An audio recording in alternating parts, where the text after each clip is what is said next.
เอาสบายดีเด้อสบายดีพ่อแม่พี่น้องเนาะต้อนรับทุกคนทุกท่านเข้าสู่ซองคูคิวอีกเส้นเก่าเส้นเดิมกามื้อนี้นะครับภาระหน้าที่พาน้องๆเด็กน้อยลูกหลานเข้าในเมืองเนาะเพื่อไปสอกซื้อเครื่องซื้อของกาเกียมในการเปิดโซเฮียนใหม่วันที่1 เดือน 9ที่จะมาฮอดนี่แล้วเนาะน้องเบนจามินดำนาพาทางไปเลยมื้อนี้โอ้อายหมดมาเลยไปนำแม่มึงพุ่น พวกเจ้าเนาะ แม่นเหรอ เป็นแล้วจำวันนี้เด้อนางน้องเด้อหมดแล้วจำวันนี้เด้อ กองกินบ่ได้ เนื่องจากว่าบ้านพวกเขาก็อยู่ไกลเนาะก็ต้องได้เดินทางออกมาแต่เช้าๆก็เลยมากินข้าวเช้าอยู่ที่ในเมืองเนาะก่อนอื่นก็ต้องขอบอกขอบใจเด้อเนาะทางไออาร์ตเพิ่นที่เลี้ยงเขาน้องๆพร้อมกับนี่พี่น้องให้ความสนุกสนานเบิดมือเลยมื้อนี้และพอเต็มมาฮอดในเมืองปุ๊บพี่น้องเนาะอันดับแรกก่อนก็คือมาตามหมอนัดเนาะคลินิกแม่น้องเบนไปกวดตามหมอนัดพร้อมกับร้านน้อยอีกคนนึงเป็นไข้ออกตุ้มเนาะไปหาหมอก่อนพี่น้องเอ้ยและส่วนที่เหลืออยู่ทางนอกก็เบิ่งเอาพ่อแม่พี่น้องเบิ่งเอาความดื้อความซนของเด็กๆพี่น้องเอ้ย อันนี้เป็นนาบ้านของเขาเจ้าอยู่ในเมืองเนาะเขาเจ้าบ่อยู่แล้วพวกเขาก็มาพักอยู่นี่เพราะมันโฮมที่สุดในพี่น้องบรรดาพอเพิ่นก็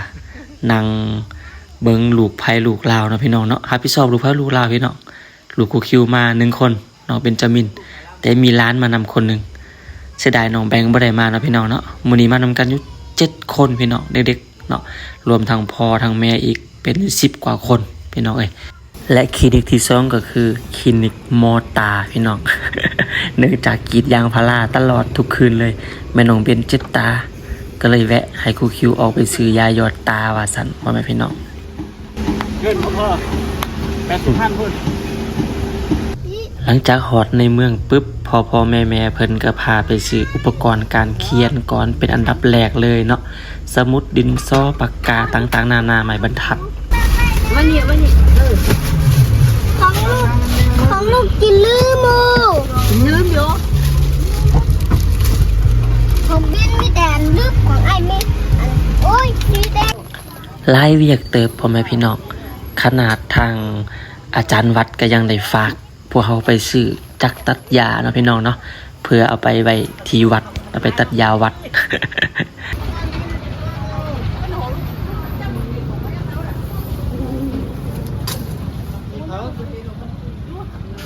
จะยาออกมันเสร็จหรือมันเนาะ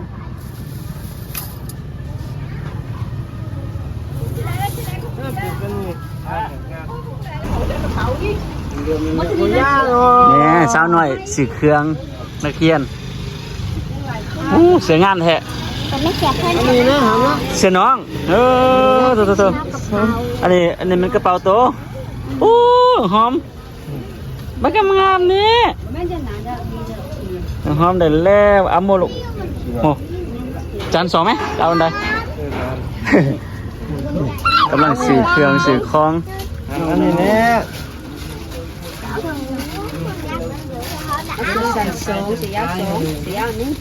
เทศให้น้องด้วยลองเบิ้งใจเย็นคอยเดือดเอานี่นะบนที่บ่มีน้อยบนหน่อยเลยดิมีพอมนออกเอาเสือดึ้มได้แล้วสุดได้เลือดเสือนะเสือขาวได้แล้วเสืออยู่เรื่องตรงนี้เนาะเกือบเนาะกระเป๋าเนาะเอาส่งได้อยากเอาส่งได้เอานี่อยู่เอานี่จังก็ได้เอากระเด้อบนลงเหรอชิดเอาไหนกระเป๋าเอาไหนปอโทโอ้คักเอานี่เสนอพวกกองซื้อหาเด้อเอาพวกกองซื้อให้ได้หาเด้อยังไปขอชุดก็ไม่เก็บนะนี่แหละที่เขาตัดแค่แขนขึ้นโอ้ร้านนู้นเนี่ยเอาไปเทมาลองส่งมาลูก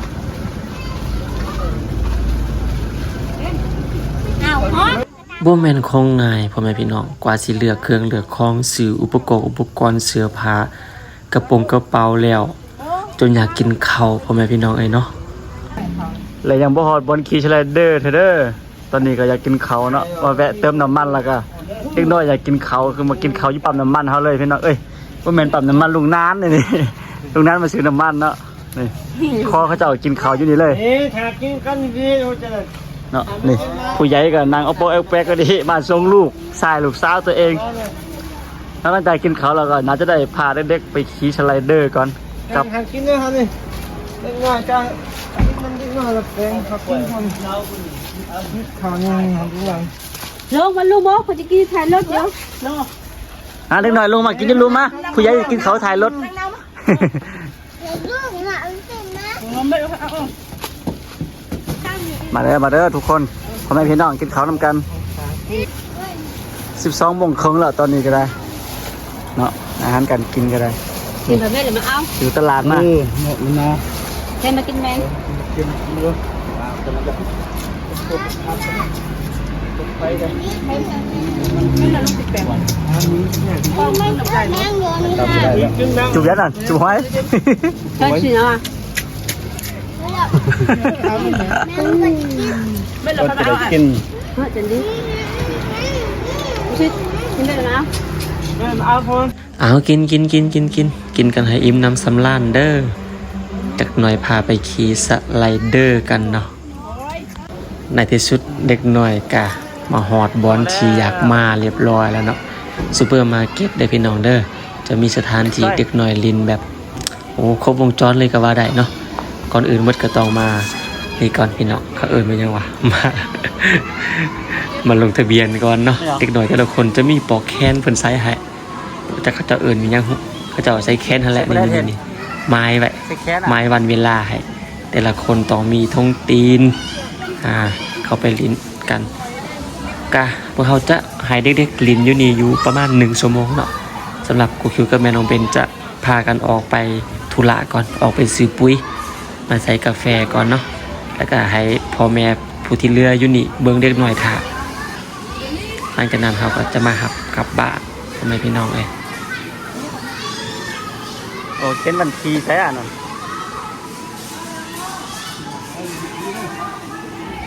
เด็กหน่อยผู้นึงก็50,000 กีบพี่น้องสามารถเล่นได้เบิดมือเลยเนาะขอบอกขอบใจเด้อเนาะทางไออัดทางลุงอัดอยู่ทางชลบุรีที่เป็นเจ้าภาพเลี้ยงข้าวปลาอาหารพร้อมกับตัวนี้เลยพี่น้องเนาะไออัดเพิ่นเป็นเจ้าภาพให้เด็กๆมาลิ้นมามวนให้อายเพิ่นครอบครัวเพิ่นอยู่ดีมีแฮงเด้อปราศจากโรคภัยไข้เจ็บเนาะก็เรียนมาลิ้นอยู่นี่แหละว่าเฮาออกไปธุระกลับมาเรียบร้อยแล้วมารอหาเด็กๆจังน้อยก็จะได้กลับบ้านกันพี่น้องเอ้ยกาถ่ายสุดท้ายเนาะขอบอกขอบใจหลายๆเด้อ FC พ่อแม่พี่น้องที่ติดตาม